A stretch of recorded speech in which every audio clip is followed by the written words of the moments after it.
mararka qaar gaar ahaan dhalinyarta waxa dhacda xilliyada kamid ah oo istaago oo dhinac u socdo uu garan waayo qoladii uu la socdayna uu hoosta ka calaamadiyo cid kale uu tagana uu garan waayo noloshina ay faraara ku yeelato dabeeta uu isku buuqa qofku laga yaabo in xataa salaadihii iyo cibaadaadkii qaarkood inay ka khafiifaan ba suuragal ah faraaq qofku uu ka dareemo ruuxdiisa iyo rawxaaniyaadkiisa iyo cibaadaadkiisa faraaq marka waxa weeyaan qofku xilliyada kamida inuu iswaayo xagga cibaadadii inay u macaanaan weydo inay u dhadhami weydo يعني ودريميسا قفك ابن ادم كيف كوبان yahay ruux iyo jasad de ruuxda qofku uu ilaaliyaa uu quudiyaa wala yaqaana quudkii ay lahayd ruuxdu ee cibaadaadka quraanka adkaarta alla ka cabsiga lahaa ayaa qofku mararka qaar uu iska waayay wuxuu dareemay qofku inuu meel dhex taagan yahay qof inaga mida oo marxaladda aan soo marin ma jiro waa laga yaabaa marxaladaasi mar labaadna inay kugu soo socoto waliba gaar ahaan dhalinyarta حالات قف نفسه وإنكره وعبادات uu garan waayo oo dhaqankiisa uu la fool xumaado hadana aanu ka bixi karin uu ka bixi karaa laakiin uu aaminsan yahay inaanu ka bixi karin waxa laga yaabaa inteena halka fadhida amba inteena badanay mid kastaaba inuu leeyahay quraan maalintii akhriyo inan kasta inay leedahay quraan maalintii akhrido laakiin quraankaas aynu akhrina bar u dubo eego oo sidee baynu akhrinaa maxay naga soo beedha maxay naga hara haddaad maalintii jis akhrido ragga qaar baa waxay akhriyaan iyo hablaha qaarkood quraanka 7 cisho ku dhameeyaan qaarna 10 bay ku dhameeyaan dadka badankooda quraanka akhriyaana bishii mar bay dhameeyaan oo waa 30 jiso maalinba jis bay akhriyaan siyaabo kalena way soo raacayaan quraanka markii aad bilowday iyo markii aad ka baxday aad dhameysay فرق كود حياة وامحي إلا مر والبحال كاج قرآن كوين وحكي بدلين وحيابها لقوا قرطوا قف كاسي إنه ليه إنه كتشر فترة أم بكلا جو عباده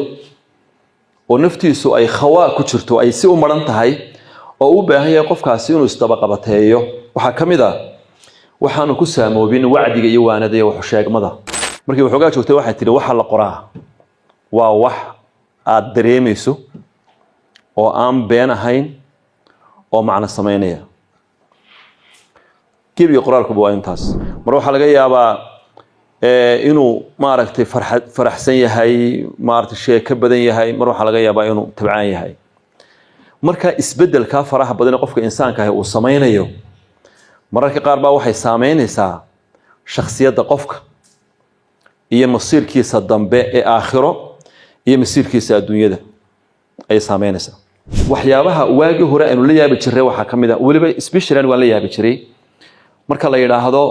nin saxaabi oo tukanaya ayaa gurigii uu ku tukanay dhinacaas uu dumay markaas aanu ogeyn oo hadana la yiri isagoo oo tukanaya ayaa ilmo yar bartaa yaala oo maaragtay radiica oo deen naasaqoona halka inta abeesa ku soo dhacday bug dhabarka kaga dhacday beerka kaga dhacday oo aanu ogeyn ويابي شري محاسية إلا إنك واتنا هدي أدقول تكون بس سواء عرضته هل كم فردين نيمك سواء كم فردين نيمك هدي مكان كا الله بس سيرين يا إبرتها كصور عاني نقول حد عان كراسة سهرس بيكوشرته أمرها عليه هذا أو إنم بالغ يا بينه وحجاه شاك أيود حيسو أو لقى يا بينكو إنتي نسودسية سمر دعوه أرسمر دعوه ده dabadeedna inta isku xariifiso ay meel kale iska qabato ama ninka iska guursto waa suuragal ah taa waxay ka weydiin maayay dabeetana ninka uu isla hadlo oo noloshu ay isku noqoto rafaado inantuna waa inkaas oo kale marka aan ka dabageeyay xaaladda noocaas oo kala ahay waa wax dhaca waa xaalad nafsi wax qofka ku dhacay weeyno dhibaato oo soo gaaray dabeetana qofkii uu iska rabuuqaya noloshii oo dhaliba way madoobaanaysaa dhibaato ku dhacaysa maxkamadda cid isla gelayaan cid baa dulmiyaysa guurkii baa ka xumaanaya dabadeetana qofkii waxay saameynaysaa cibaadadiisii qofku kaalinta nolosha uu ku leeyahay fahmi waayay warta meeshan adduunka maxaad ka qabanaysaa deynaka way noo cadahay wama khalaqtul jinna wal insa illa liya'budun adduunka inaan ilaahay ku caabudno adduunka inaan amiro nolosha qayb inaynu ka ahaano dadka inaynu wax taro aqoon iyo adduun iyo aragti inaynu ku soo biirino mas'uuliyad ijtimaaciye amba social responsibility inuu nasaaran yahay waxa la leeyahay waxaasi waa waxyaabadeena keenay nasaaran fahansanahay waa idna tahay fahansanaato laakiin qofku wuxuu oranayaa warniyo meeshan taanka maxay ahayd meeshan maxaa inoo keenay horta maxaad ka qabanaysaa meeshan uu iska dhex waayay adduunyadii uu iska dhex waayay waanu dhex taagan yahay mana garanayno uu socdo بسم الله الرحمن الرحيم الحمد لله رب العالمين والعاقبة للمتقين ولا عدوان إلا على الظالمين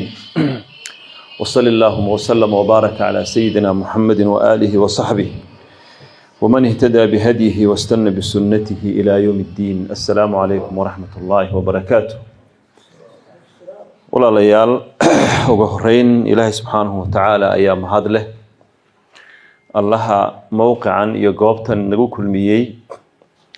marlabaadkana maamulka iyo macallimiinta iyo ardayda jaamacadda New Generation ba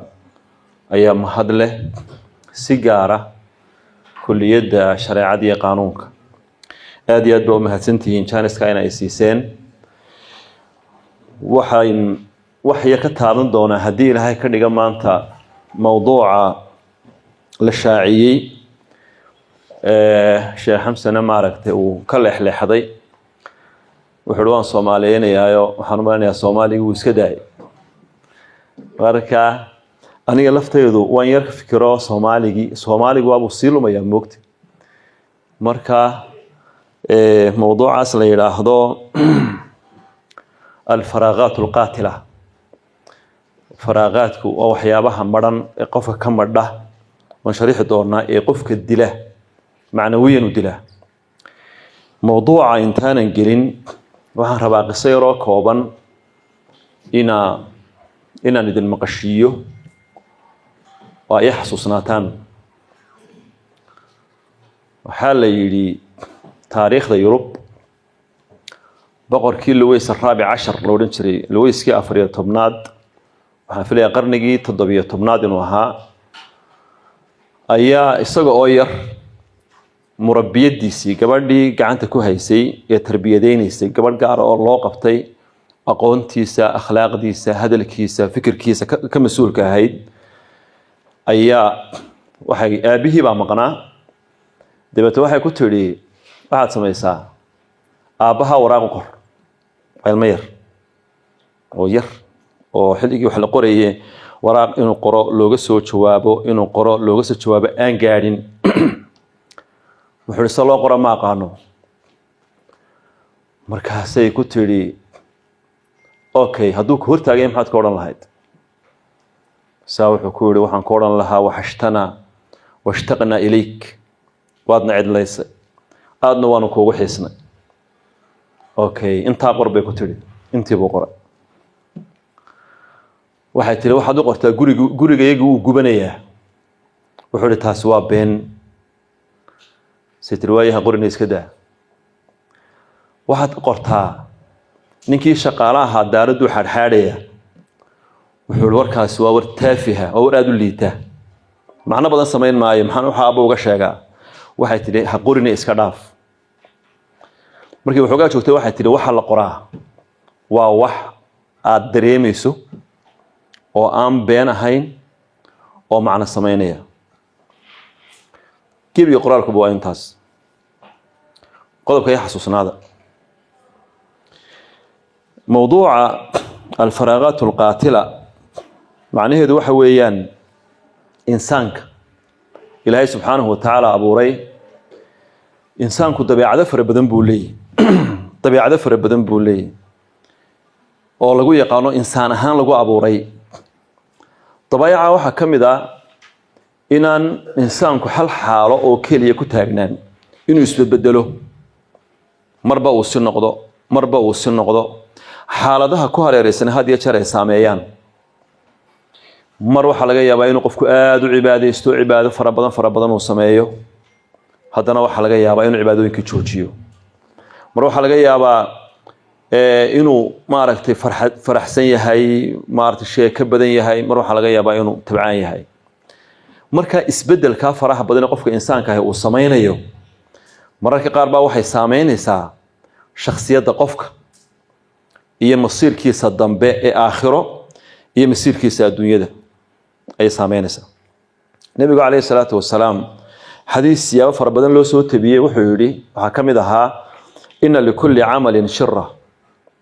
camal kastaa wuxuu leeyahay dardar, wa likulli shiratin fatra, dardar kastaana waxay leedahay dardar jab. oo qofka markaad cilmiga aad maaragtay jaamacadda maalintii koobaad soo gasheen aad baa u xiiseynayseen wax akhri orod fadhiiso maxaan ku idhaa buug kala doono aad baa u xiiseynayseen. laakiin waxaa laga yaabaa iminka xiisihii markii hore siduu ahaayo dardartii inaanay ahayn caadi, wax eeba maaha. camalka diineedna waa caynkaas, cibaadaadkuna waa sidaas. camal kastaa wuxuu leeyahay dardar, dardar kastaana waxay leedahay hakad iyo dardar jab ayay leedahay. nabigu calayhi salaatu wasalaam wuxuu yihi faman kaanat shiratuhu ilaa sunnatii faqad aflax waman kaanat shiratuhu faman kaanat fatratuhu ilaa sunnatii faqad aflax waman kaanat fatratuhu ilaa gayri dalika faqad halak. qofka xiisa jabkiisu uu ku soo dhaco sunnahayga qofkaasi wuu liibaanay, qofka laakiin uu ku dhaco waxaan sunnahayga ahayn qofkaasi wuu halaagsamay. hadalkeenna aynu bartan ka jeedinayna maanta wuxuu ku salaysan yahay xadiiskaa nebiga calayhi salaatu wasalaam. maadaama qofku marna uu xaaladiisu ay aada u fiican tahay, uu iscanaananayo oo maaragtay naftiisa uu hiifaayo oo uu rabo inay wax qabato oo caajiska u diidayo, marna uu daalayo uu tacbaan yahay. qur-aanku wuu soo koobay waxaa looga baahan yahay qofka mujaahada. المجاهدة معناه هو المفاعلة وإسلا دلال حقا كإيمانية وحقا كسعودة. واحد مودين هايستان صراع وكتشروا والذين جاهدوا فينا لنهدينهم سبلنا. إن تقف ومارتي مجاهدة سمايو إنه الصعودة إنه أركو إنه استبقبتهيو أرنو عاصو كلا فراغ ومرحلتها مثلا فراغ إلا تدبس ديت سجال طبعا ولا بدين كرا وجوانبته نلاش أردن بوجري كرا. لكن لابو أم بصدق بانك شيء جدونه هدي لها كذي جمانت تصالحان فراغ التعبدي أم بقى الفراغ الروحي وحلا يراهضه فراغ قفك وقدر يم الروح ديسة يروحانيات كيسة يعبادات كيسة. فراغ مركا وحويان قفك حل يدا كم ذا إنه إسواء حق عبادته إنه معانا ويدو إنه يودم ويدو يعني ودريمي ساقف كي ابن آدم كيف كوبين هاي الروح هي جسد ده الروح ده قف قوي عليها وقودية ولا يقانا قود كيت أي لحيت روح ده عبادات كقرآن كأذكار الله كعفسك لها أي قفك مرة قارو إسكواية وحد دريمي قفك إنه ميرد حتى جاي هاي qof inaka in naga mida oo marxaladda aan soo marin ma jiro. waa laga yaabaa marxaladdaasi mar labaadna inay kugu soo socoto, weliba gaar ahaan dhalinyarta. xaalad qofku naftiisa uu inkiro oo cibaadaadkiisa uu garan waayo oo dhaqankiisa uu la fool xumaado, haddana aanu ka bixi karin. wuu ka bixi karaa laakiin uu aaminsan yahay inaanu ka bixi karin. calaamado ayay leedahay. calaamadaha markaan sheegaad ogaanaysaa marxaladdaas inaad soo martay iyo inaadan soo marin. مثلا calaamadaha waxaa ka mid ah qofku macsi buu samaynayaa, macsidii lama weyna. been buu sheegayaa, beentu waxyeelo lama leh, ma dareemayo. xan buu samaynayaa, xanti lama weyna, dhibaato kuma hayso. xumaanta iyo macaasidu caadatan qofka muslimka waxaa la rabaa inay waxyeelayso, inay dhibto. ma dirin gaabis inay dhibto oo uu dareemo oo ay gubtaa la rabaa. oo waa kii nabigu calayhi salaatu wasalaam isagoo mawquufa oo xasan albasri na waa la sheegaa athara waa la sheegaa oo ah xasan albasri inuu yidhi qofka mu'minka amba qofka muslimka marka ay ku dhacdo, markuu macaasida ku dhaco, waxaad moodaa in buur weyn ay dul taallo oo uu ka cabsi qaba inay ku soo dhacdo. bimacnaa wuxuu ka cabsi qabaa qofkaasi macsidu inay halaagto. qofka munaafiqa ahina macsi markuu ku dhaco sidii duqsiintu ku istaagay uu saa isaga duuliyay oo kale ayuu ka soo qaadaa marka taqriiban wuxuu ku dhawaanayaa qofku macsidii inuu ka soo qaado koobiya inuu cabay isagoo oganay macsi tahay macsidii inaanay dabqin marka wanaag qofku uu sameeyo wanaagii inaanu aad ugu farxin waxa la rabaa midalan salaada aynu tukanayno salaadu waa macna aad iyo aad u weyn wax sahlan ma markaad salaad tukato salaadii inaad tukatay ilaahay inuu ku waafajiyay inaad aad ugu faraxdo inay macno weyn ku sameeyay inaad salaad tukatay maanta ilaahay hor istaagtay quraan akhriday aad sujuuday aad rukuucday ilaahay aad la hadashay ilaahay uu kula hadlay inay macno weyn ku sameeyay la rabaa laakiin qofku uu tukanayaa waanu ka baxayaa macno weyn u sameeymayso wuxuu ku jiraa qofkaasi faraaq ruuxdiisa faraaq kaga jira intii salaada uu ku jiray ciduu hor taagnaa ciday ahayd ciduu la hadlayay ciday ahayd waxa uu ku hadlayay waxay ahaayeen alla wuxuu weydiisanayay wuxuu ahaa aad u dhadhamin kaliya waajibkaas dhaahiriga ah waajibka muuqda ayuu qofku gudanaya nabiga kaleey salaatu wasalaam waa ka yiri masarratu hasanatuhu وساءته سيئته فذلكم المؤمن قفك مركا wax wanaagsan uu sameeyana ku farxa marka wax xun uu sameeyana ka xumaada muuminku waa kaas marka waa miisaan markaad xumaan sameeyso hadii dib ay kugu hayn weydo markaad wanaag sameeyso hadaad ku farxi weydo amba hataa ku farxado aad dareento alxamdulillah waajibkii waan iska riday laakiin amalkaasi aad qabatay intuu leeka inaanu kula weynaan oo macna aanu kula sameyn khawaar ruuxi ayaa jira ruuxdaada waxoogaa ayaa ku jira qodobka labaad waxyaabo lagu arkaa waxa kamid ah qofka in faraaq ruuxi uu ku jiro ruuxdiisu ay faaruq tahay amba marxalada marayo amba waxa tira marxalada fatrada sida nabiga kaleey salaatu wasalaam ku cabiray marxalatul fatra inuu qofkaasi ku jiro quraanka marka uu akhriyo midalan kuma ta'athuro quraanku waa hadalkii ilaahay subhanahu wa ta'ala adduunka guudkiisa waa hadalka yaala hadalka ugu qiimaha badan leh waa hadalka ugu macaan waa hadalka ugu xikmadda badan waa hadalka ugu saameynta badan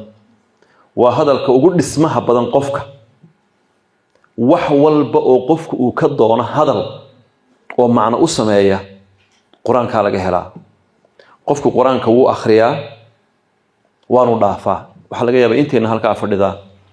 amba inteena badanay mid kastaaba inuu leeyahay quraan maalintii akhriyo inan kasta inay leedahay quraan maalintii akhrido laakiin quraankaas aynu akhrina bar dubo eego oo sidee baynu akhrinaa maxay naga soo beedha maxay naga hara haddaad maalintii jis akhrido rag qaar baa waxay akhriyaan iyo hablaha qaar kood quraanka 7 cisho ku dhameeyaan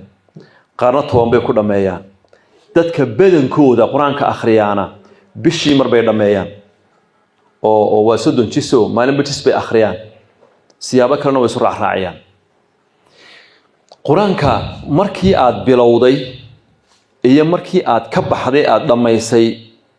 faraqa ku dhaxeeya waa maxay ilaa mar walba xaalkaaga quraanka way wax ka bedeleen ugu yaraan mar kasta quraanku fikirkaaga iyo fahankaad u leedahay nolosha iyo dadka iyo adduunka iyo aakhiro iyo alle subhanahu wa ta'ala wayna wax ku soo biraan wayna wax ku kordhaan maxaa kaaga soo baxay maxaa ku kordhay waxa dareemaysaa marka quraanku aad buu u fara badan yahay midalan imisa idaacad oo quraan baa adduunka ka jira maanta inaka waxa la yiraahdaa idaacatu quraan al-kariim 24/7 quraan bay akhridaa 24 saacadood way soo bilowdaa way dhameysaa way soo bilowdaa way dhameysaa way soo bilowdaa way dhameysaa cidda uu akhridaa waa ayo waynaka aad baynu maqalaa waynu dhageysanaa mararka qaarkood marka aynu meelaha socon dhagaha aynu gashanaa ma sha Allah waa fiican tahay dabeetana waynu ku soconaa waynu ku lugaynaa wax fiican laakiin markii uu dhageysanay muxuu inaga tagay in qofka quraanka aanu ku saamoobin amba markuu akhriyo ha noqoto amba marka loo macnaynayo ha noqotee waxay tilmaamaysaa qofkaasi inuu ku jiro fatro inuu ku jiro kala go inuu ku jiro quraanka yadista lagu saamoobay asxaabtu say ahaayeen ridwaanullaahi calayhim نبي الله محمد عليه الصلاة والسلام سدوا أها قرآن كمركو آخر يسوب الدليل شري دوا كرنيسان إن شاء الله وحبينك شيء قدونا وحيابها لقوا قرطوا قف كاسي إنه ليه إنه كتشرف فترة أم بكلا جو عباده ونفتي سو أي خواء كتشرتو أي سو مرنتهاي أو بهاي قف كاسي إنه استبق بتهيو وحكم ذا وحانو كسام وبين وعدي يوانا ذي وحشاق مضى وحبد منو لقي سنة وعد بدن بينو لقي سنة قار نجا مدي ستشوك تابي ولقيستان لكن وعد جاسي وانا داسي انت وإنك بدل أدب وكوبنت حقيقة هو سدا انت وإنك بدل أوي كوبنت ابن الجوزي بكشي كي وعد جا أيام في السدبوري تذكر وعد يا قيبها إليهين مركادات كوا أفر قيبود بوري أفرتا قيبود شيء مايو لكن وحن بقى كم إذا أفرتا قيبود قف قرآن انت وعد لقيستو وعدو inta uu soconayo aad u macaansada oo maskaxda ay kaga dhacdo oo dhigihiisu ay aad u maqlaan dabeeto ka taga inta xoogaa uu sii socdo dhigihiisa ay ka sii sanqadho xoogaa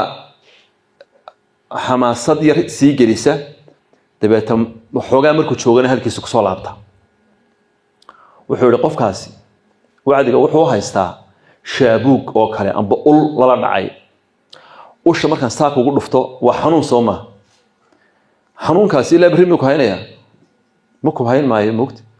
وحلاقي بهدي حنون بدل جو جالسية إن هذا حاجة قعنت كسي حنون تأو أتصير درين تأو إلا قدده أدو عمتي قعنت يحب كعوني كرو إذا لقى يابا مركا واسلا سوق لو أنت حنون كاسي كوجي هالو أيوم بعد وحي هاي نسهر وأنا مركي كبك ستنا أي ماشي عادي نقطنا وتسكي لاوسه قفك وانا يوعدك إنه ما ركتي وفهم يا لكن ويسامين ويدو وحبايا كبدل ودا waxay tilmaamaysaa in qofkaasi aanu marka qaar xoornaysa wacdiga talow wacdigu in saameyn waayo yaa ka masuula waxaan isleeyahay waa mas'alo u baahan dood in laga furo ma waxa ka masuula dadka dhageysanaya mise dadka jeedinaya wacdigu saameyn yeelan waayo صالة نسينا مثلا هرجيسا إمسا مساجد بقى كويا لو خطوط لقى آخريها قياستي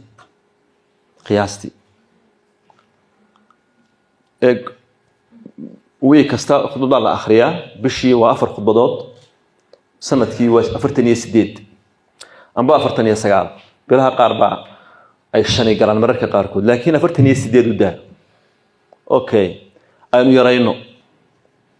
صدح بقول أو مساجد هذه خطوة لقى آخرية يا ما ويجيبه وعدي كلا إسكناف فرها بدن له ويكستا صدح بقول أو حلقة آخرية وعدي أو خطبة أول ما دت كلو أمري إني مصان إما كواش كين كرتان تتقاروي حبي إسك قرقران كران قاركود ويعرف فكري كران ويسكفن دعيلان كران قاركود قار عديه هذا كعياري كران وعادي لكن جمعان محلي قفك حاجة من ما يكره وين آمسته وين دقيسته فاستمعوا له وأنصتوا من قال بقى وحلي مسؤول الإسلام كان دراسين يا يود وحن كده حبالي الديمقراطية ده هذا الإسلام كإسلام ديمقراطية هي وانجلي يا بوري حاجة حرية ده يكون بدن تاعي وده اللي سعد مدتكم وقت إنما كان قلبات ويعدبين دبت الإسلام كيبو دراسية وحرني إسلامكو أنت كلا أورنا ديمقراطي لكن ميل باجرت أن ديمقراطي أنا كهينو وخطبة وحلا يقولين كاسم بحد ليا أدنى وضع مصنانسا هل كخطبة تاجي معها مو يعني أنت كلا أورنا إسلامكو وكأوكي وكديمقراطي صدح بقول ومساجد هذين كله فرنا بشي أفر واين مسا صدح أفر كله فوق كن يلا بقول سما كن يلا بقول أو خطوات على آخرها بشي ما ركتي هرجيسة خطبة الله بيتوان كله فوق أفر يتوان كن أفر بقول أو خطبة دوي ومركينو يرينو يعني كدغنا مساجد هرجيسين يهين صدح بقول انت لغا اخريو خطبه أفر iyo 10 kun iyo 400 oo khudbadood sanadkii marka la akhriyo saameyn intee leeg bay soo celiyaan maxaa dareentaan اوكي waxba inaan oran waxa ma saameeyaan iyo way saameysaa laakiin waxba dhimane waxa dhimaya ka masuula ma dadka dhageysanaya mise dadka la dhageysanayo yaa ka masuula waxay dana tahay dadka dhageysanaya culimadu waa laga weecda labadaba ugu yaraan labadaba waa ka masuul laakiin anigu baahi baan qabaa waxaan ahay qof mustamica oo masaajidka yimi sheekhu hadduu doono aad haygu qayliyo hadduu doono usluubkiisu yaanu qurux badnaanin hadduu doono mawaadiicda uu ka hadlaya yaanay kala duduwanaano yaanay xiisa badnaanin yaanu aftahan ahaanin hadduu doonayo hadduu doono khalad kasta ha lahaado laakiin anigu qofka halkaa fadhiyaa waxbuu isiinayaa wuu ila hadlayaa wanaag buu ila rabaa wuu wacdinayaa waa xaggaa waa inaan ka akhriyaa saamayn la'aan baa jirta markaa qofkii dacdiga ma saameynayo xanuun kale qofku ma qabee xanuunku waxa weeye waa kala go xagga ruuxda ah muuqaalada mu'athirka ah muuqaalada saameynta leh qofku markuu arko waxba u tari maayaan nolol baynu ku noolahayo intaasoo waxaanu aragnaa maalin kasta anba indheheenu ay qabtaan aba tiifiyadaanu ka aragno oo isbedelaya wax shalay si ahaa oo maanta si kale ah dee ilaah baa adduunka iska leh muuqaal laga yaabo inuu maaragtay kaa oohiyo amba ku dabciyo muuqaal laga yaabo inuu ku farax geliyo isbedelo fara badan oo aanad qiyaasi karin baa dhacaya isbedeladaasi qofka muslimka ah cibaadadiisa saameyn bay ku leedahay ictibaar baa la dhahaa factabiruu yaa ulil absaar ictibaar baa la dhahaa marka qofka muslimka ee ilaahay arrimaha u daayay adduunkana ilaahay inuu leeyahay yaqaana isna addoon ilaahay inuu yahay ogi wuu isku xidhaa waxyaabahaas iyo waxa dhacaya waxba ku qaataa way saameeyaan qofka dad fara badan oo gaalaaba ku muslimay muuqaal ay arkeen iyo waxay maqleen iyo waxay u joogeen waxba yaanan sii wadine waxyaabaha dawada u ah saddex qodob oo lagu daweeyo الخواء الروحي أنباء الفراغ التعبدي صدح قضوا قاقابان أن تلمامه كو قفك وإنو دريمه إلهي سبحانه وتعالى إنو باهي إناني قفك عظمة إلهي وإنانتي سو قلبي سآني كبحن حسوست إلهي سبحانه وتعالى وحسوسيه هي إني بدطه قضب كاللباد إسلام إيشي على وحويان إنو قفك قرآن كدائمه وقرآن كأخريه إنه قفك قرآن كأخريه أو فيرصده أو فهمه أو صاميه وحو صامين يا قفك هدانو قرآن كأسو تشيدين ما صامينيه وإن أسو تشيدا قفك قرآن كمركو أخرينيه وإن أسو تشيدا قرآن كمعنيه سواء الله صعدا أفلا يتدبرون القرآن أم على قلوب أغفالها قلبك قفل لذا كحرا dee asbaab baa keentay wax xidhay baa jira waa macaasida waa qaflada ismooganaanta waa waxyaabo ilaahay subxaanahu wa tacaala ka sokeeya inay kula wen yihiin hantida iyo maalka iyo xooluhu inay kula wen yihiin qofka hanti haystaa inaad sidaa u eegayso balaayo ku leeyahay qofkaan waxba haysan inaanu macno kula lahayn haddii waxyaabahaasi ay jiraan qur-aankii waxba kuu tari maayo leannu qur-aanku wuxuu ka sheekaynayaa miisaano iyo macaayiir iyo maqaayiis noloshu ay leedahay nolosha waxyaabaha lagu qiimeeyo waxyaabaha macnaha leh waxyaabaha qiimaha leh waxa laga rabo inaad noqoto adigu ayuu quraanku ku sheegay marka waxaad ka fikiraysay kugu weynaa ee laabtaada degay iyo quraanku waxa uu ka sheekeynayaa marka ay iskhilaafaan diyaarna aanad u ahayn quraanku inuu wax ka bedelo de quraanku saameyn maayo laakiin qofku markuu quraanka hoggaanka u dhigto oo markaad saa u kala furayso safxada quraanka afkaartii musbaqa ahayd ee madaxaaga ku jirtay oo dhan aad ka daadiso oo kaliya quraankaas taaliimtu ku siinaya aad sugto oo aayadda quraanka ay sidee u cabiraysa mushkilad jirto adiguba aad dareemayso aad la noolaato quraanku waxbuu ka bedelayaa laakiin quraanku de hadii uu noqdo alfaada aynu akhrino ninka hebel waa xaafid quraan ninkaas waa quraanku xifdisan yahay saddex aayadood oo israacsan macnahooda garan maayo hadduu garanayana isugu ka xidhi kari maayo hadduu isugu ka xidhi karin noloshaada waxba kaga bedeli kari maayo وآفو قرآن كوالا قيبا وصح ولو بهاي هاي لكن تا واحد دير إن قفك قرآن كأو قيبه أو حفظيه أو أخريه أو قرآن كولا نولاده هدي قفك ودون هايو إنه قرآن ك إنه كسامو بو معنى أسمايو قرآن كتوس هاو أخريه هنشوفتيه قضب كسوا قضب كصدحات راعي وحويان صلاة وقبل صلاة وواجباتك وقواوين إنه قدرنا هذه الشر لكن صلاة وحي لا هاي وحيابا أنا الحين أعماش كلام الحين بلا تصالح صلاة وماشى قفكو أنت أدونك وبوق هذا وكسر عراره وإلهي سهر استاجو كفاحا ليس بينه وبينه حجاب إلهي إنه تو سهر استاجو أو إلهي قفكو الله الله ومقام أدي أدوين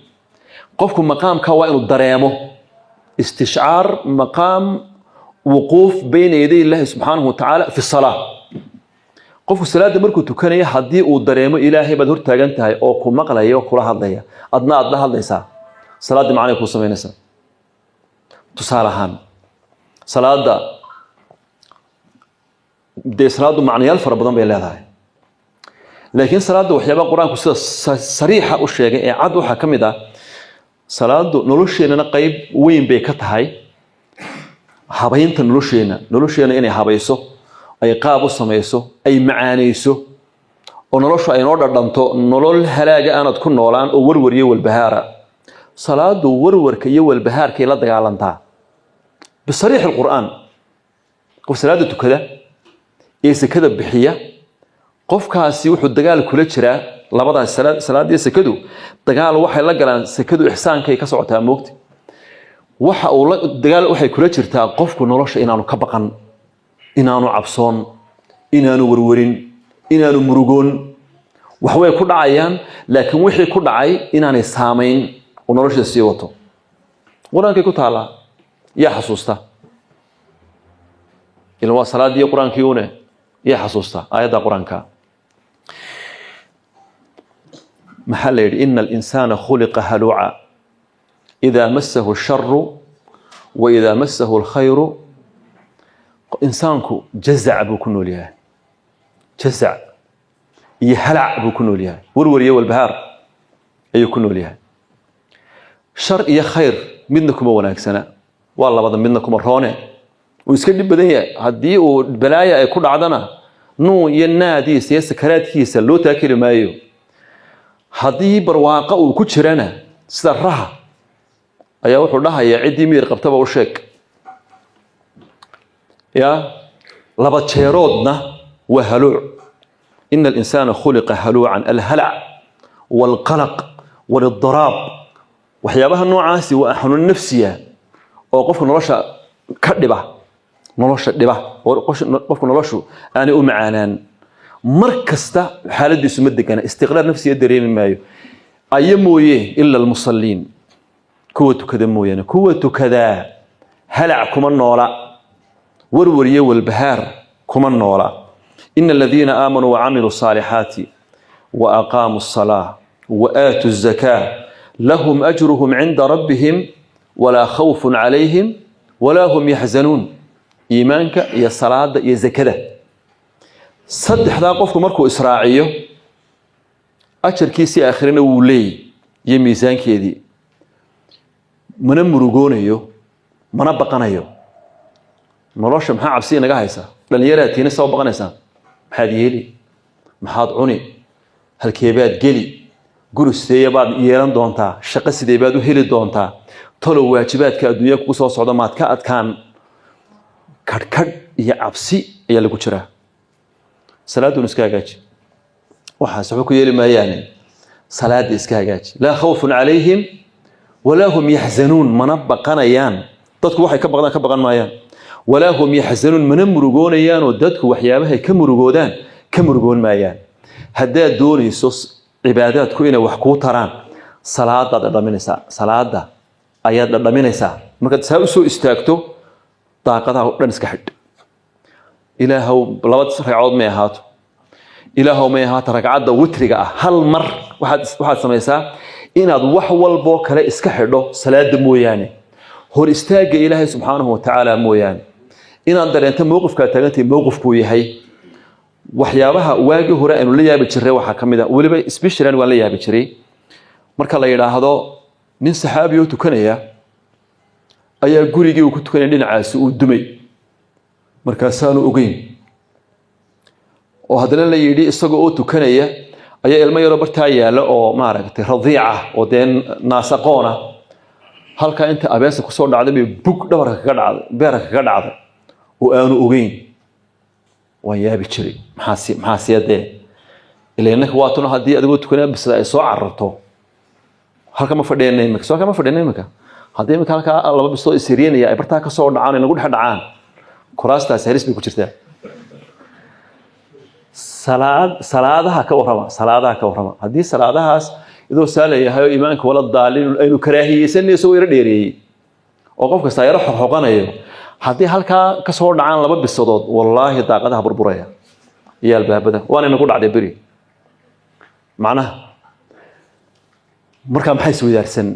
ninkana ilmihiisiioo halkaa yaalay abeeso beerka kaga dhacda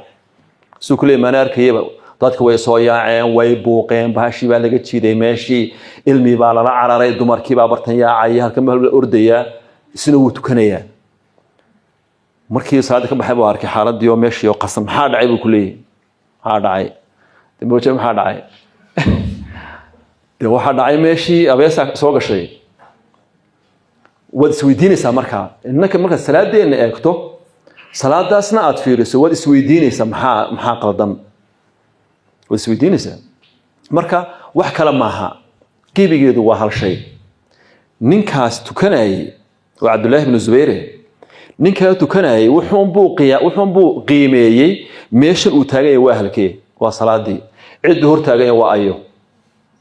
waa ilaahay subxaanahu wa tacaala meeshaas markaa meel laga dhaqaaqa maaha meel laga ordo maaha meel laga cabsadona maaha marka haddii aad doonayso salaada in haddii aad doonayso waxaa la yidhaahdo faraaqa tacabudiga ah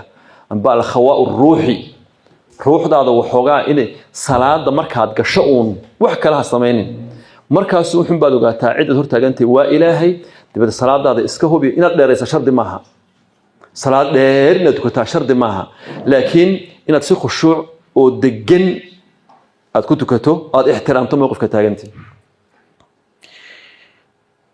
saddexdaas qodob baan isleeyahay waxay u noqonayaan ilaahay qofku inuu u baahan yahay qofku qur-aanka inuu akhriyo isagoo dhadhansanaya qur-aanka macnihiisa shardi maaha inaad maalintii jis akhrido anigu xilliga maanta la joogo kuma taliyaba qur-aanka dhammayntiisa iyo dhinaca intoo laga soo bilaabo in xaggaa looga baxo xaggaa laga soo bilaabo looga baxo haddaad doonto maalintii jis safxad xaashi badhkeeda akhri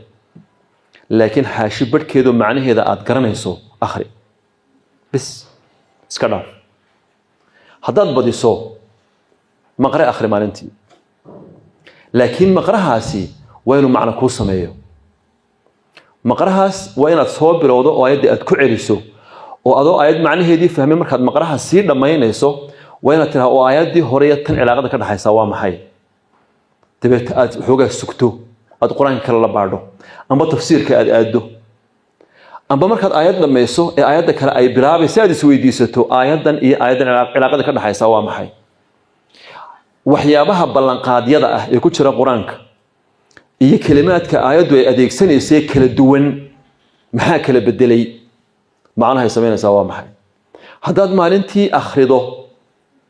safxad badhkeed aad sidaa u akhrido waad ku intifaacaysaa ajarkii xarafkana waad helaysaa inaad qur-aankii fahamtana waad helaysaa waxaanan kugu ballan qaadayaa noloshaaduna isbedelayso fikirkaaguna isbedelayo noloshaaduna isbedelayso noloshaad ku nooshahayna isbedelayso anugu sidaa ma samayn doo idinma anigaa tijaabiyo idinma lihi laakiin waxyaabaha laga qoray qur-aanka diraasaadka sida ugu fiican in loo akhriyaa waa inuu qofku qur-aanka macnihiisa la socdo macnihiisa uu garanayo oo uu ku laablaabto waana tii nebigu calayhi salaatu wasalaam in tucadibhum fa innahum cibaaduk hal habeen dhan ayaddaasuu ku celcelinayay qur-aanku wuxuu ku dhalaa ومعنى وقسم يكوع العدنت يتكرارك لأنه لقى مد قاله معانك يسون مرة ماضو يا صلاة صدح راس قضب وحيابها قفك فراق فكري وحيابها كدوية waxaan degdeg u raacinayaa qodobka labaad afar qodob baan watay oo ku saabsan faraaqaadka laakiin waxaan u maleynayaa inaanan ka gaarsiinayno qodob labaad ma raacinaya al-faraaq al-fikri ama dayaac ru'ya waxa la yiraahdo inuu qofku xagga fikirka qofku inuu ka lumo qofka fikirkiisu inuu lumo oo dhinacu u socdo uu garan waayo mararka qaar gaar ahaan dhalinyarta waxa dhacda xilliyada kamid ahoo uu istaago oo dhinacu u socdo uu garan waayo qoladii uu la socdayna uu hoosta ka calaamadiyo cid kale uu tagale uu garan waayo noloshina ay faraara ku yeelato dabeeta uu isku buuqa qofku laga yaabo in xataa salaadihii iyo cibaadaadkii qaarkood ay ka khafiifaan ba suuragal ah qodobka imika aan dhameeyay raalle ahaada hal qodob oo dhalinyar ahaan idin anfacaya ku jira qodobkaas waxa weeye in qofka cibaadadiisu ay mararka qaar hoos u dhacdo waxa keena dhowr shay baa mararka qaar keena yaani wax fara badan baa keena laakiin waxyaabaha keena waxa kamid ah مثلا dhibaato ku dhacday qofka xaalad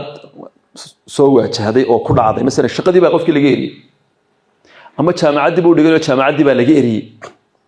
amba dulmi baa ku dhacay oo dhibaato kale oo banaanka baa ku dhacday qofkii marka dhibti baa ku weynaanaysa dabeeto waxay saameynaysaa cibaadadiisii waxa laga yaabaa in xaalad usari jirto xaalad qoys inay jirto laga yaabaa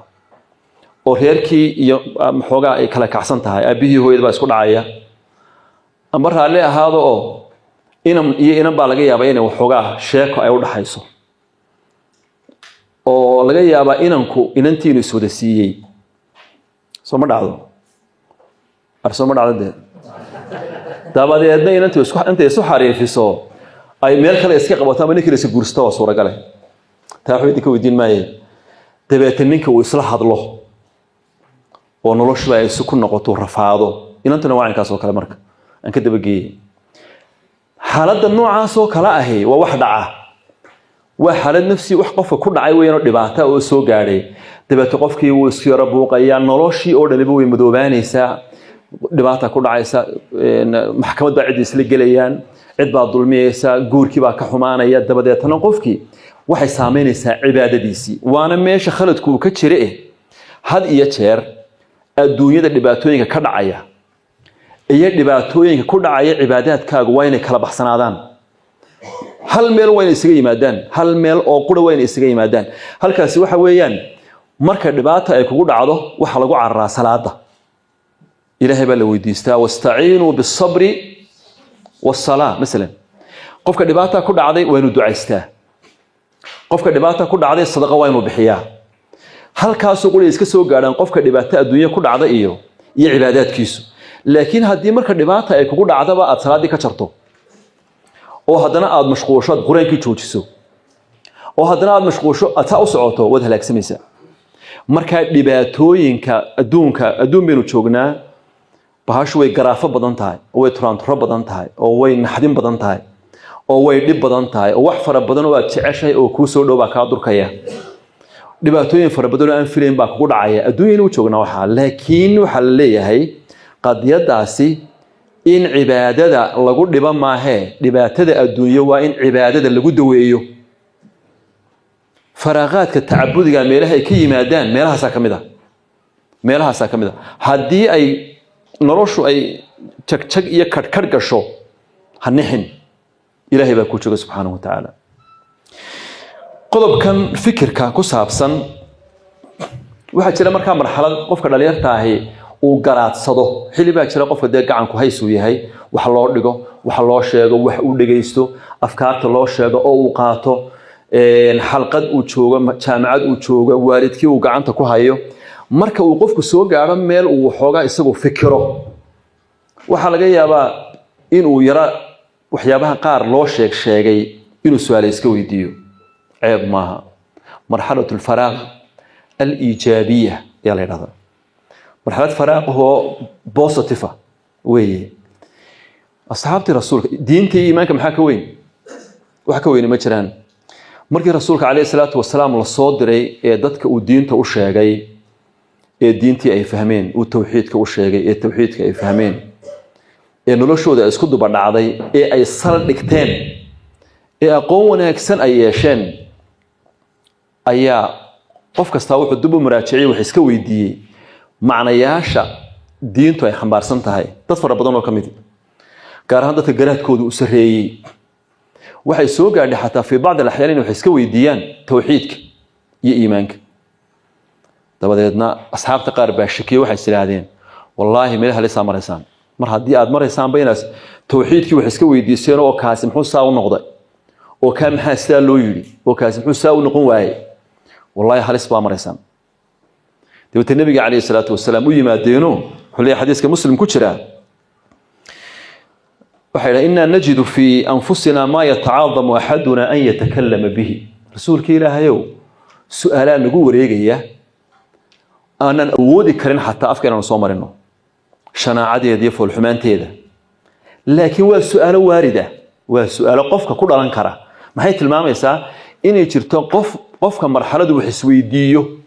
ومرحلة قفك مذكر كأونقضه إيميل وسوقاله عيبنا معها النبي عليه الصلاة والسلام حكولي وقد وجدتموه وأنا كم يهشان سؤالهم يسوي ديسين هل كم يسوق عدين هذا يرهدين النبي عليه الصلاة والسلام حول ذلك صريح الإيمان ذلك صريح الإيمان وإيمانك عدانتي سي قيمه سبوا كاس قفكو إنه سو غارو إنه سؤال اسويديو سؤاله إنه كجوابه سؤال إنه اسويديو wax kasta qofku su'aal iska weydiiyo dibadana uu ka jawaabo haduu ka jawaabi kari waayana kitaabku isla uu kaaga jawaabaya uu akhriyo haduu waayana qofku isla uu kaaga jawaabaya uu wax ka weydiiyo qaar koodna uu iska haysto oo isagu iskala tacaalo oo la daala dhaco afkiisa aanay soo marin أصحابته بيسميين ومرحلة عادي قفك عمره قفك استور لأن يراه مركو هالك سو قاعده صدق قدبه بهني هدي لك اللي جوان شيء دونا محاكينا إنه قفك سؤالها يسويدية محاكينا مركو متذكرين مدة اللي جاي ما ده محاكينا إنه قفك قراءات سمايه إنه وحخريه إما كان مركو قفك عن تلقوها هي وحجارة بالله شيء سجارة بالله تربية ديا كتب جارة بالله آخرية لكن قفك ده مركو وين هذا سوق يساو قالوا إما كباهل كما بوح سود الدوية بري ورد مكتبة بتجي قفكو كتاب أركيا وقاضنيا إن أنت صاحب بدي بينك صاحب كيبا كتاب وستا وإيجيا ورنعيا وكقاضنيا وصوا آخرنيا قراءات كاسي يا وحخرين تاسي قفك ده وحبي كبيرين مركا قفكو أنتو وحخريو أيا وحو أركيا مررك قاركود وحيابه لو شيء تشري وحيابه كدون أما وحيابه لو شيء تشري وحيابه السؤال كو أبوري كرا تبى تحبوا سويدينية هذه عيب معها وحبوا لقي سنة يقفكم مثلا هدي علماء لقى السوق هذا إيو مارة حرتا إيو حلقاتك يدي شامع هذا بقى قفكوا حلقة يا بدك قاربوا كحرية أو لقي استا أو وعدية أو وانية أو ده سووا نظري أركتديسة إيه مذهب كيسة إيو طائفة دي سو أي ست هاي أنت سكوا بين قفك موقتي لا قفكوا يروين هذه ظروفتي بقى waxay keentay tusaale ahaan inuu cid kale la saaxiibo amba inuu helo cid kale oo uu dhageysto biطريقه oo biukhra maxaa sababay way saaxiibeen qaraabay noqdeen waabuu ka helo maalinba muxaadaro iska tigay u jeedinayo uu iskala qabsaday dabeeto waxooga isdiidanaan ayaa ku dhalanaysa qofkii waxyaabihii loo sheegay wax diidan oo macquul ah ayaa laga yaabaa qofkii inuu arko inuu wax iska weydiiyo waa caadi waxa dhici karta inuu qofka arko mawaaqif mu'athira مواقف سامين له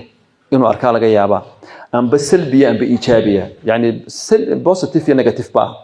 يعني قف آدي آدولو إنه أكتسب معنا وينكو سمينية أو لقى يابا إنه هيستبدأ نكان إنه هي الطريقة كنا دقين لا سبنا عدبضه وهيستو أيوم بالغ يابا إنه أركو قف كي وح أنا قاعدة كرين سمينية أم با موقف خلدان كوكاي تبى تقف ماذا حد اللاعية وراد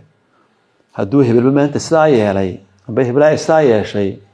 سبحان هذا هذا فينش تبى توش كي أقف طبوا نقول يا حواني وني ما له حل شيء يبغى بين مركز سؤال يسوديني أما كعكس جيسة أيوة أركي يقف ونعبي هاي أو قلد وكوي قانو أو حمان وكوي قانو أو قلوع وكوي قاني انحراف ayaa waxa laga yaabaa inuu ku arko qofkii wax mowqif weyn oo cadiima oo saameyn la qaatay oo cajiiba dibadda wuxuu isweydiinaya wixii hore uu aaminsanaa iyo wuxuu arkay labadiiba isu geynaya qofku dibadda wuxuu oranaya waxba qaldan wax qaldan la garan maayo marka xilligaas oo kale qofku maraaxisha noocaas markuu marayo amba waxa akhriyo amba waxa dhageysto amba waxa arko amba noloshu waxa barto waxa la waxa qofku marka xaalada uu joogo inuu su'aal isweydiiyo xanuun maaha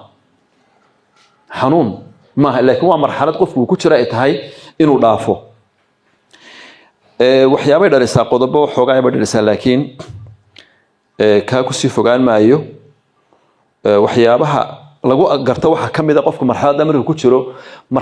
tan iyada waxaan u sheegayaa taas waa mid ookaya waa laga baxaa sida laga baxo waan sheegi doonaa laakiin faraaqa fikriga aan sheegaya kamaha in qofku fikri ahaan uu faaruqo oo ka xanuunka ee dilaagahay kaas maaha ka dilaagahay waxa weeyaan qofku markuu meel soo gaaro in afkaartiisu ay isbedesho في بعض الأحيان isaga oo raba inuu wax wanaajiyo xaq xun inuu ku dhaco oo wanaagii uu naco xumaana uu jeclaado uu khalkhalaya qofku dhanna uma socdo waxyaabaha calaamadaha lagu garto waxa kamid ah midalan qofku kaalinta nolosha uu ku leeyahay fahmi waayay wararta meeshan adduunka maxaad ka qabanaysaa deelka way inoo cadahay wama khalaqtul jinna wal insa illa liya'budun adduunka in ilaahay ku caabudno adduunka inaynu camiro nolosha qayb inaynu ka ahaano dadka inaynu wax taro aqoon iyo adduun iyo aragti inaynu ku soo biirino mas'uuliyad ijtimaaciye amba social responsibility inuu nasaaran yahay waxa la leeyahay waxaas waa waxyaabadeena keenay nasaaran fahansanahay oo ay dadna tahay fahansanaato laakiin qofku wuxuu oranayaa warniyo meeshan taanka maxay ahayd meeshan maxaa inoo keenay horta maxaad ka qabanaysaa meeshan uu iska dhaxwaayay adduunyadii uu iska dhaxwaayay waanu dhex taagan yahay mana garan inuu uu socdo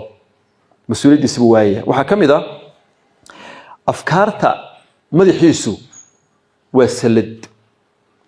fikir baa ku soo dhacaya uu iska aqbalaya kiiba ku qancaya haddana hadhow qolo kale sheekaysanayaan fikirkii shalay uu ku qancay cagsigiisa ayaa haddana loo sheegaya kiina uu ku ridanaya uu qaadanaya uu ku qancaya kii horena haduu ku dhex jira haddana mid kale uu qaadanaya shaandho male sidii ibn Taymiyyah uu sheegay raxmatullaahi calayhi ibn Qayyim baa wuxuu yiri waxaan uu leeyahay jiray ibn Qayyim waa ardaygii ibn Taymiyyah waa garanaysaane wuxuu waxaan uu leeyahay jiray ibn Taymiyyah waxyaabaha shubuhaat wal iraadaat waxyaabaha la yeelay la weydiiyo shubuhaatka kan ka waran kan wuxuu saaw noqday dibad kuwan ka jawaabi kara waan uu leeyahay jiray buu ka waran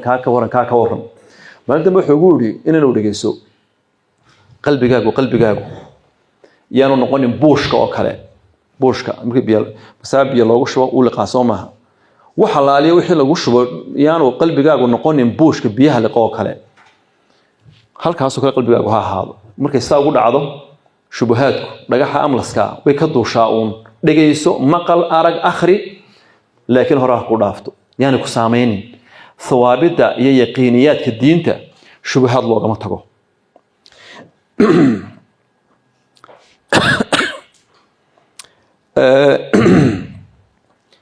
waxyaabahaasi qofka markay ku dhacaan wuxuu u baahan yahay cilaaj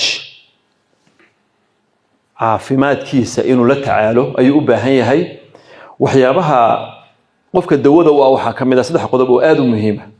ka koowaad waxa weeyaan horta Ilaahay subhanahu wa ta'ala inuu isku xidho Ilaahayna uu bariyo horeen u sheegnay ducadu waa miftaax weyn marka qodobka ducada ku dheeraan meeno inuu ducaysto markuu arko xaaladdu inay ka qasan tahay inuu meel keligii fadhiisto xaaladda gaarka ay haysata inuu ka ducaysto habeenkii inuu kaco banaanka inuu baxo ibn Taymiyyah wuxuu yiri markii xaaladdu igu adkaato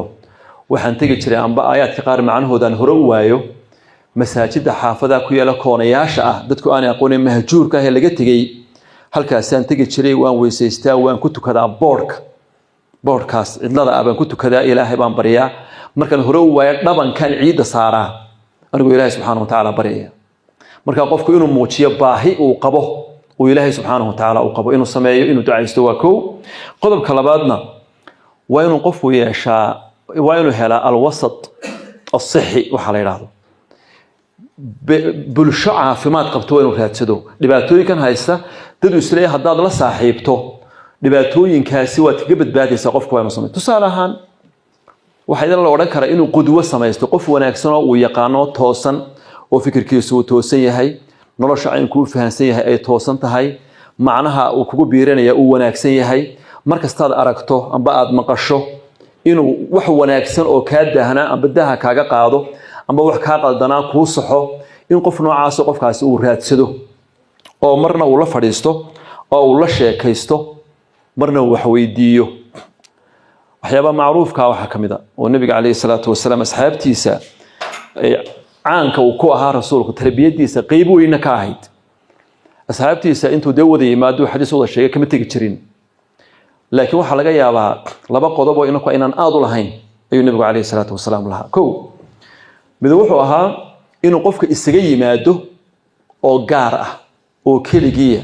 oo laga yaabo dhalinyaro inuu yahay wax isaga sheego hebelow arinka noocaas Abdullah ibn Umar oo dhalinyartii asxaabta ahayd oo dagaalkii Uhud la reebay caruurnimo aawadeed bisabadar mid waxa maaqan ayaa rasuulku kaleey salaatu wasalaam wuxuu ya Abdullah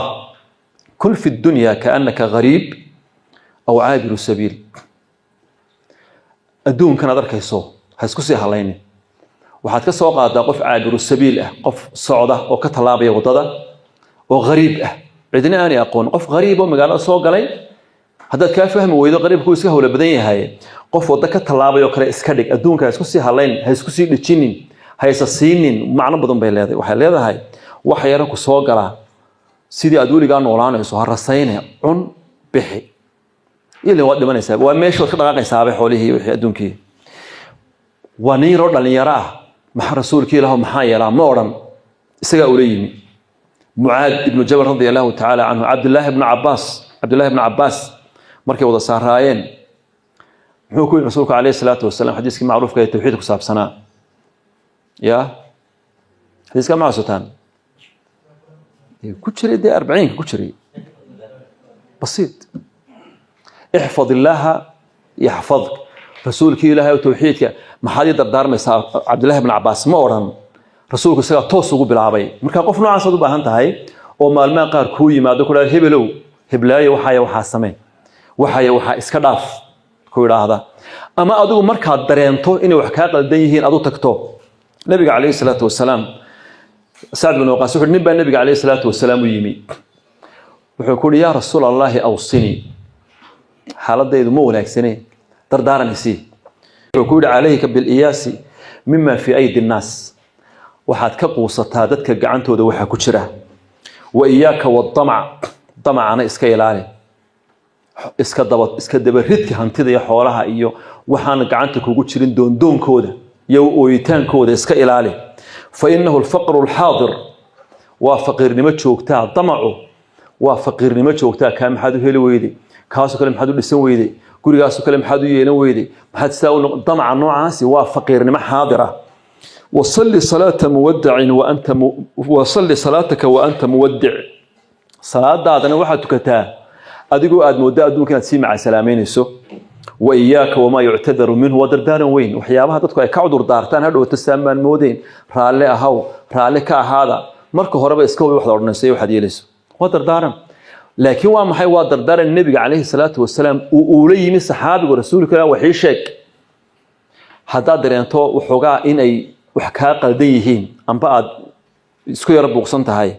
amba aad rabto inay xaaladaha qaar wax lagu biiriyo qof aad isleedahay qofkaasi waxba ku biirinaya waqti ka qabso la fadhiiso wada sheekaysta waxna ka qarinin waxa taariikh noocaas ay ugu taagan maxaan ka yeelaa ama waxa tiraahdaa وان اسكران لا وحي شيك ادونكي uu dawaqay maxaan yeelaa ku dhig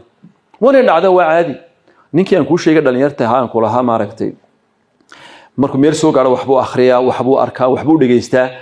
tan buu u baahan inuu cid wax weydiiyo nin kale nabiga kaleey salaatu wasalaam u yimi oo safar doonaya wuxuu yiri rasuulka ilaahay waxay sheeg wuxuu ku yiri ubudillaha wala tushrik bihi shay'a ilaahay aabudu cid uu shariik yeelin iyo kordhi buu ku yiri wuxuu yiri ida asata fa ahsin وليحسن خلقك haddaad xumaan sameeyso wanaag ka dabagee iyada aafa kala aan moogti markaad xumaan sameeyso oo xumaanta ay kugu taagnaato aan ka toobad keenin dabeeta aad xumaan kale ka dabageyso labada xumaanood saameyntoodii baa isbiirsanaya dabeeto waxa laga yaabaa inay wanaag ku diidaan marka haddaad xumaan samaysaa dareento markaba wanaag ka dabageed tusaale ahaan aamusimayne oo maaragtay xan deyn mayno oo been deyn mayno oo wax qaldan inuu sheegno deyn mayno waxaad samaysaa mesela haddaad wax xamato oo kale aad dareensan tahay markaad sidaa meesha uga kacdo sadaqa bixi wanaag ka dabageed been baad sheegtay sunno tuko tusaale ahaan xumaantaad samayso wa atbici sayi'ata alxasanata tamxuha way masixi doontahay ka dabageed waxaad tira ilaahayow maalinta aan soomay waxaan ugu talagalay dembigii noocaas ahaa maalintaas sameeyey ka dabageed waayahay walyuxsin khuluqaaga iyo dhaqankaaguna ha wanaagsanaado marka waxaad u baahan tahay qof murshida oo murabbi ah waxaad u baahan tahay inaad ducaysato waxaad u baahan tahay dad wanaagsan oo aad la saaxiibto dad tuumayso inay wax ku tarayaan yaa ayuha alladina aamanu taqullaha wa kunu ma'a as-saadiqiin ilaahay ka baqda oo dadka saadiqiinta la joogo macooda ahaada waa qaacido qofku hadii uu doonayo inuu toosnaado dad toosan waa inuu la saaxiibo sheekh waliga celiye hadalka maxaan ku bilaabay يا قصة صومه محايدة يحسوسية صومه سامي نوران محايا يحسوسي ويدين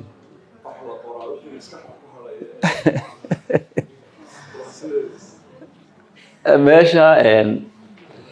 قصة داس حلقة ضبيت المامسة هذا لك هدور ديراضو واسم صحة هذا لك هدور ديراضو واسم صحة لكن معناها كلها وحويان saa sheekhu uu sheegayo wax badan baa qofka ibn aadamka ah nolosha marka uu joogo wax fara badan oo macno la ayaa soo maraya waxa macnaha leh qofku waa inuu qoraa qalinkeenu ma shaqeeyo inaka hadii Soomaaliland nahay afkeena shaqeeya qalinkeena hadii xataa dad waxba u qorina cid waxba gaarsiinina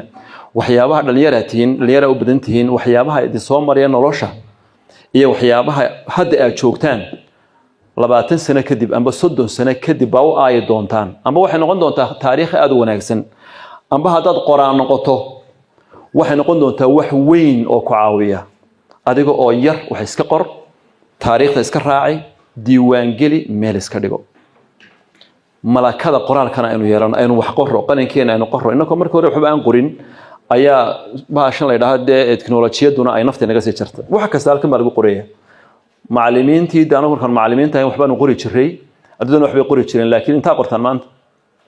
way koobantay marka qoraalku way nagu sii yaraanaya in wax qoraa way nagu sii yaraanaysa waxa la qoro jazakumullahu khayr